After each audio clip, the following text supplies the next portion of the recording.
Now, it's for a sad moment. Earlier this month, we lost a great leader in General George Muellner.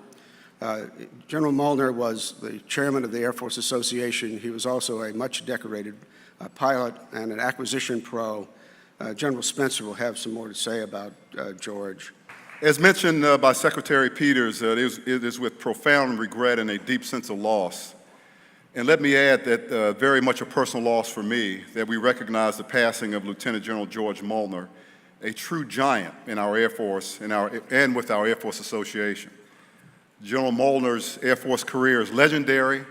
He did it all. He was a fighter pilot, test pilot, and weapons instructor. He flew 690 combat missions in Vietnam and another 50 in Desert Storm as the JSTARS deployment commander. He served at the command and headquarters level in a variety of assignments, some of which were highly classified. He culminated his distinguished Air Force career as the principal deputy in the office of the Assistant Secretary of the Air Force for Acquisition, where he was responsible for the management of all Air Force acquisition programs. After retiring from the Air Force, he went on to be the Senior Vice President of Air Force Systems at Boeing, where he was also president of Boeing's Phantom Works. General Muellner also was passionate about his work in the Air Force Association, serving on a broad array of committees as the association's vice chairman of the board for aerospace education. Most recently, he served as AFA's chairman of the board. His selfless service to our Air Force and to our association will be sorely missed.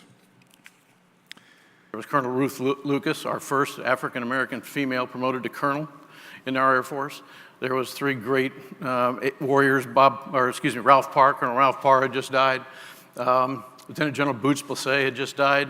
And then, of course, Colonel Bud Day had also just died. And right after I put up slides with each of their pictures, I put this picture up because the chairman was at the podium that day, just as Chairman Peters has been today. And I reminded everybody that all the heroes aren't gone. And talked about the things he'd done for his Air Force, as you heard this morning. And now the chairman's gone. Rest in peace. Thanks for your example, sir. He was an amazing guy.